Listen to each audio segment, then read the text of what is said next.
She parked the car, stalled the engine, and stood there, staring at the house through the open window.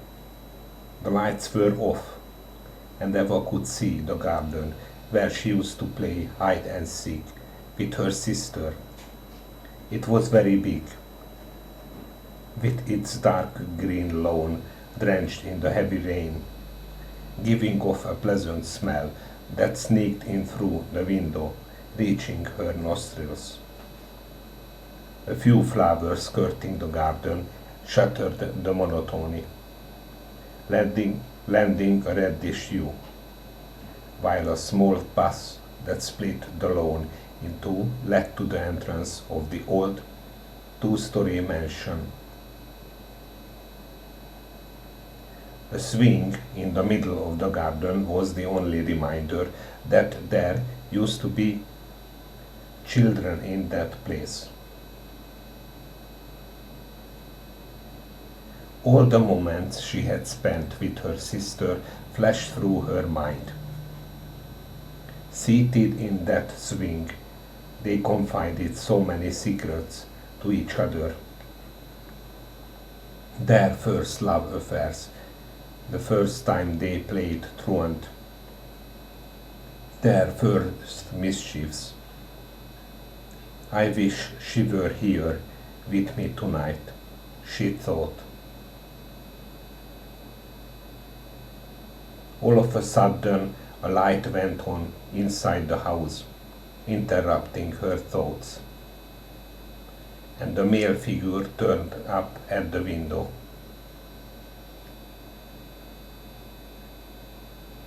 Eva hid so as not to be seen. Still, she managed to see who it was. After all, it was not that difficult for her to recognize her father, although they had not met for many years. He dealt in fertilizers and made a fortune, which her mother made sure she frittered away on new clothes and expensive jewelry.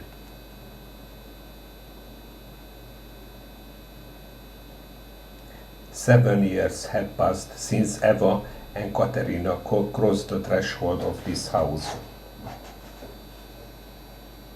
They took their stuff and disappeared forever, leaving behind the memories of a life, when an incident dealt a death blow to a relationship that already frayed at the edges.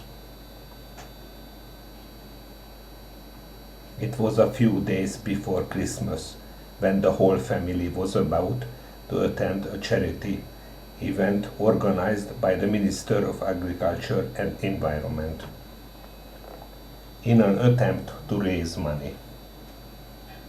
Actually, the charity cause was of no interest to anyone, not even the ones who held the fundraiser. Still, it was a great opportunity to meet new people and be promoted through the radio and magazines. Of course, for their father,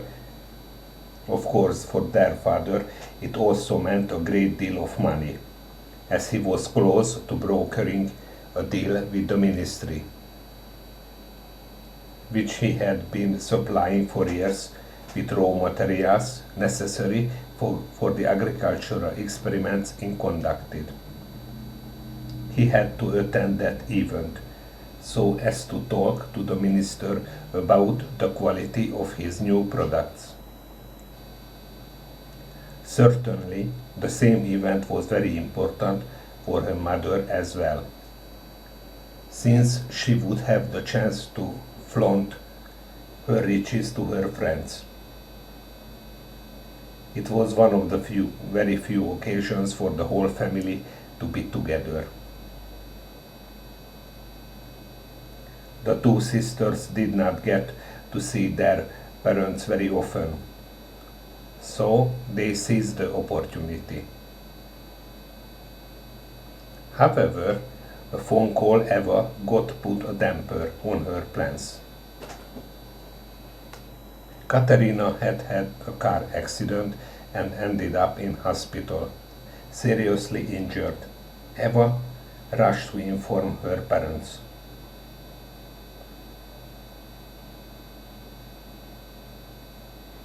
Go see her yourself.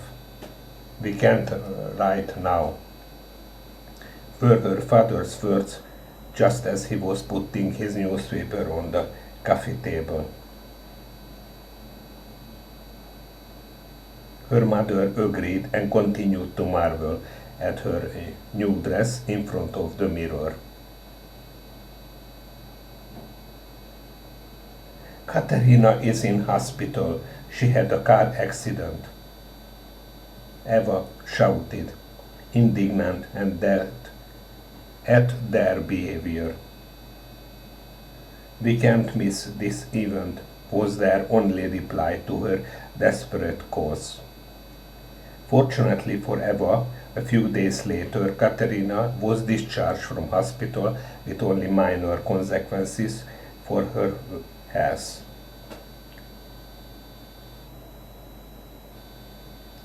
When Eva told her what had happened, they did not have to think twice.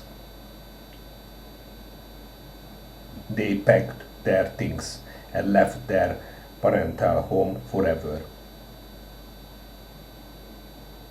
It was the place they were born and grew up in, the place that rejected them.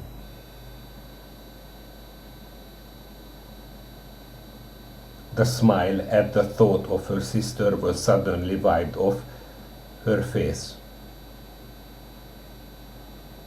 She did not want to be seen by her father, nor did she want to see him again.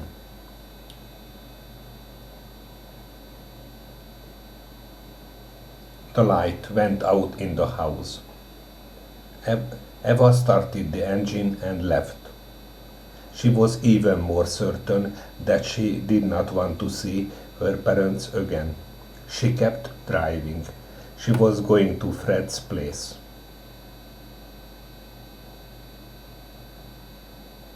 She thought of ringing his bell. She needed him in her life more than ever before, but she did not do it. She parked a few meters down the road and walked to the park opposite his house.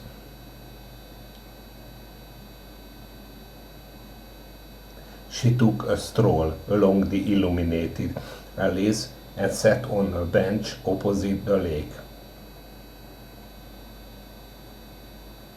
She was thinking of the fish that were not very active at this time of day. She envied them. They were carefree, unlike her.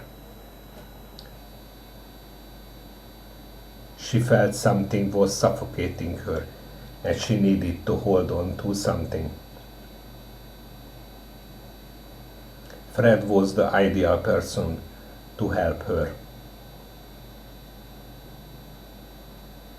She took out her mobile phone and dialed Katerina's number.